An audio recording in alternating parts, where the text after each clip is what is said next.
اللہ تبارک و تعالیٰ نے ایک ارشاد فرمایا کہ تم میں سے ہر شخص اپنی خبر لے، یعنی ہر شخص اپنی اصلاح کی فکر میں لگ جائے، دوسروں پر تنقید کرنے اور دوسروں کو برا بھلا کہنے کے بجائے ہر انسان کو چاہیے کہ وہ اپنا جائزہ لے، اپنے گریبان میں منہ ڈال کر دیکھے کہ میں نے اپنی زندگی میں کیا کیا گناہ کیے ہیں اور کن غلطیوں میں اب تک مبتلا ہوں۔ اگر ہر شخص یہ کام کر لے جو قرآن کریم نے فرمایا ہے تو پھر انشاءاللہ رفتہ رفتہ پورے معاشرے کی اصلاح ہو جاتی ہے، کیونکہ معاشرہ نام ہے افراد کے مجموعے کا۔ اگر ہر فرد اپنی ذمہ داری محسوس کرے، ہر شخص اپنی اصلاح کی فکر میں لگ جائے تو رفتہ رفتہ یہی افراد معاشرہ بن جاتے ہیں اور اس سے ایک نیک، صالح، دیانتدار، امانتدار معاشرہ وجود میں آ جاتا ہے۔ اپنی اصلاح کے لیے کیا کرنا چاہیے؟ اس کا پہلا قدم یہ ہے کہ ایک تو اللہ تعالیٰ کی بارگاہ میں حاضر ہو کر اپنی ساری پچھلی زندگی کے گناہوں کی معافی مانگے، انسان اللہ تعالیٰ سے مغفرت طلب کرے،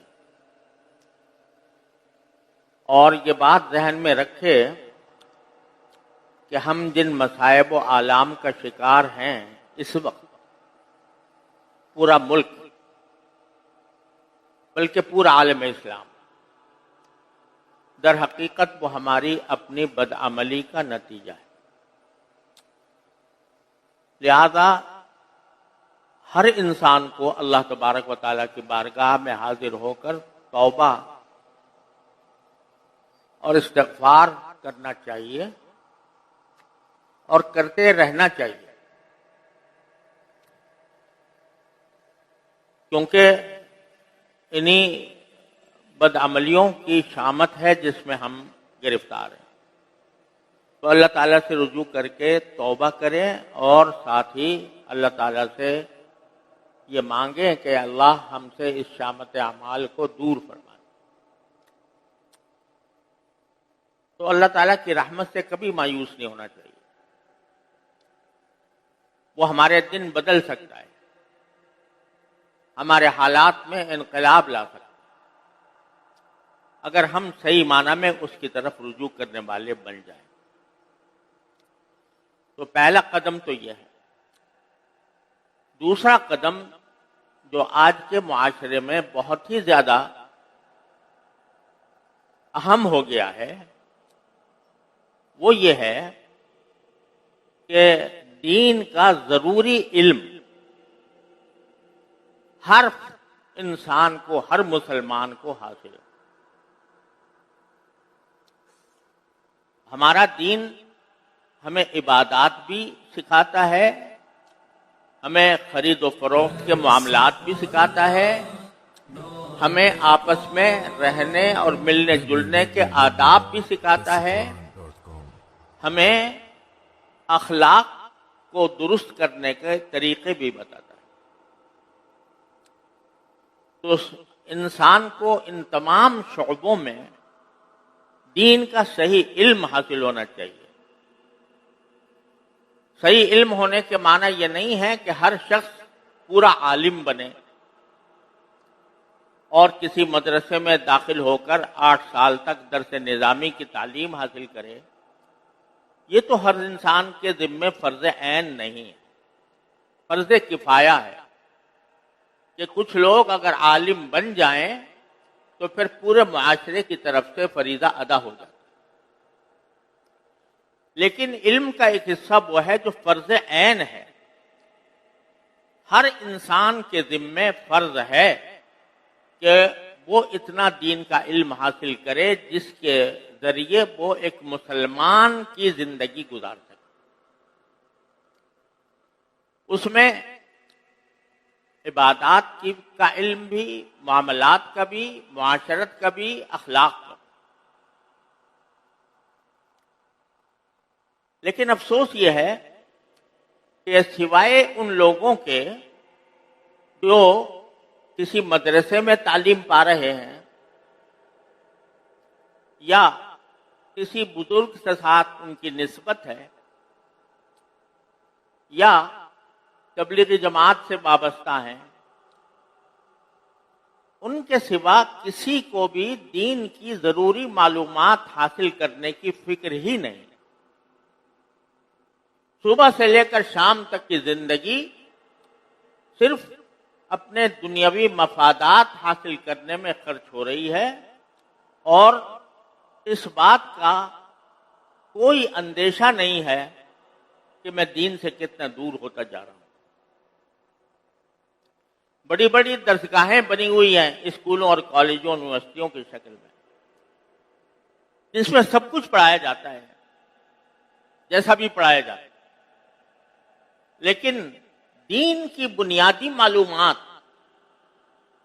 افسوس ہے کہ وہاں وہ بھی نہیں دی جاتی. یہاں تک کہ سارا آدمی یونیورسٹی کے بالکل اعلیٰ درجے تک پہنچ جائے، ماسٹر کی ڈگری لے لے، پی ایچ ڈی ہو جائے، لیکن اس کو یہ بھی پتہ نہیں ہے کہ طہارت کے کیا احکام ہیں، وضو کس طرح درست ہوتا ہے، نماز کیسے پڑھی جاتی ہے، خرید و فروخت میں کون سا معاملہ جائز ہے، کون سا ناجائز ہے، اور اخلاق اللہ تعالیٰ نے کیسے ہمیں سکھائے ہیں. یہ بنیادی معلومات ہی سے بندہ غافل رہتا ہے، اور اس کے نتیجے میں دین سے دوری رفتہ رفتہ بڑھتی جا رہی ہے. دین سے تو دوری ہو ہی رہی ہے، ہم اپنی زبان سے، اردو زبان، اس اردو زبان سے بے بہرا ہوتے جا رہے ہیں. اس زبان میں الحمدللہ علماء کرام نے دین کی معلومات کا ایک بہت بڑا ذخیرہ تیار کر کے رکھا ہوا ہے. اور اب حالت یہ ہو گئی ہے کہ اسکولوں میں پڑھنے والے طلباء طالبات، ان کو اگر کوئی کتاب دی جائے اردو کی کہ اس سے تم دین حاصل کر لو، تو ان کو وہ سمجھ میں نہیں آتی. سمجھ میں اس لیے نہیں آتی کہ اردو زبان کو بھی صحیح طریقے سے پڑھنے کی صلاحیت پیدا نہیں ہوئی. ہم نے اپنے بچپن میں بلکہ لڑکپن تک یہ دیکھا ہے کہ چاہے کوئی آدمی اسکول میں پڑھتا ہو، کالج میں پڑھتا ہو، یونیورسٹی میں پڑھتا ہو، لیکن اردو کی بنیادی استعداد اس کے اندر ہوتی تھی. صحیح بولتا تھا، صحیح لکھتا تھا، اور صحیح معنی سمجھتا تھا.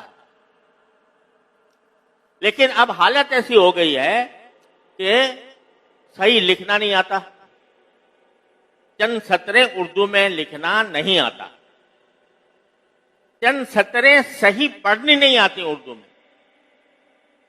نتیجہ یہ کہ دین کی معلومات کا جو ذخیرہ علماء کرام نے اردو زبان کے اندر اس قوم کے لیے، اس امت کے لیے تیار کیا ہے، اس سے بالکل محروم ہو جاتا ہے بندہ. میں نے جب قرآن کریم کا انگریزی میں ترجمہ کیا، پہلے میں نے انگریزی میں ترجمہ کیا تھا یہ سوچ کر کہ انگریزی میں کوئی مستند ترجمہ قرآن کریم کا موجود نہیں ہے. زیادہ تر غیر مسلموں کے کیے ہوئے تراجم ہیں، اور اگر کسی مسلمان کا ہے بھی تو اس کے اندر غلطیاں ہیں. تو میں نے یہ سوچ کر کہ انگریزی میں ترجمہ کرنا ایک ضرورت ہے، میں نے انگریزی میں ترجمہ کیا تھا۔ اردو ترجمے کا مجھے خیال بھی نہیں آیا تھا کیونکہ بہت سارے ترجمے موجود تھے۔ لوگوں کا اصرار ہوا کہ آپ نے انگریزی میں تو ترجمہ کر دیا قرآن کریم کا، اردو میں نہیں کیا۔